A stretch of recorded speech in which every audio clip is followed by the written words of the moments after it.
I am an Arab. I am a Muslim. And I love my country.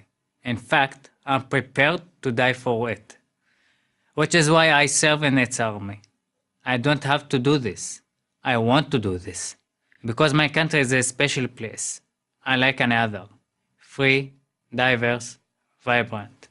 Yet other countries not so free, not so diverse, call for my country's complete destruction. The moment my country lets its guard down, it will be destroyed. My country is Israel. I grew up and still live in a small village named after my family's Beduino Arab tribe. Our roots in this land run deep. In 1948, when Arab armies invaded the new state of Israel, my family thought of leaving our village. Some of them did. But when the Jewish leaders heard that, they implored us to remain. This is our country. For both Arabs and Jews, they said, stay and we will work together to build it. My family stayed, my parents were born here, made their lives here, started their own family here in Israel. In 2002, I was a teenager. It was a violent time. Palestinian suicide bombers were blowing up Israeli civilians, a danger to Arabs and Jews alike. Israeli troops entered the West Bank to stop them at their source. As a result, many Palestinians were killed. I was torn. Whose side was I on? Israelis or the Palestinians? Is it possible to be an Arab and an Israeli?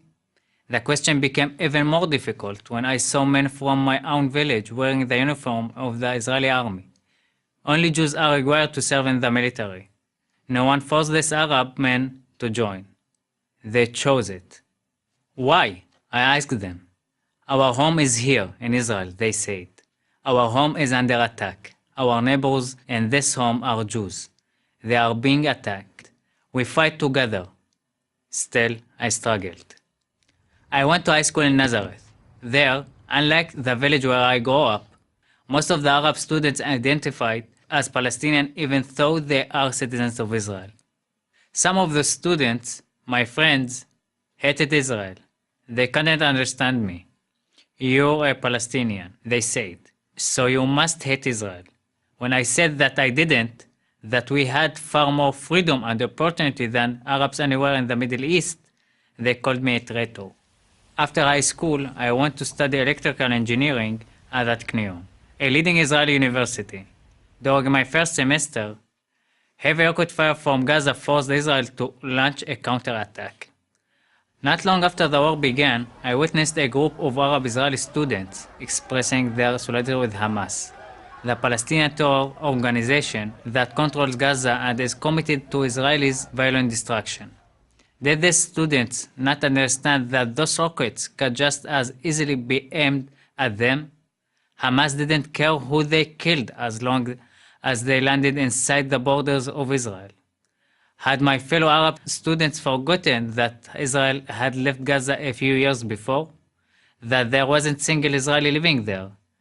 That day, I dropped out of school to join the Israeli army, the IDF. A few months later, I was a soldier in the Israeli Air Force.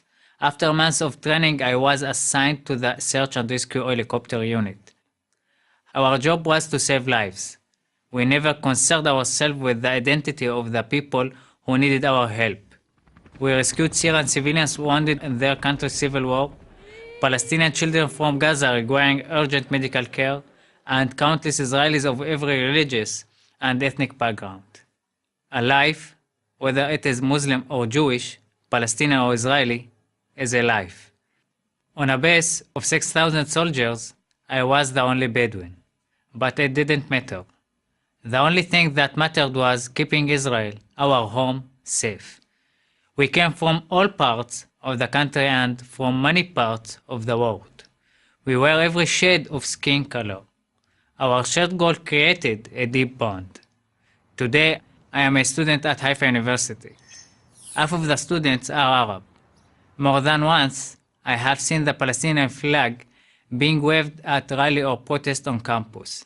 In Israel, you can do this, because whether you are a Jew or an Arab, you are free. What more do you need to know? I am Mohammad Kabiya for Prager University. Thank you for watching this video. Please help support Prager U with a donation.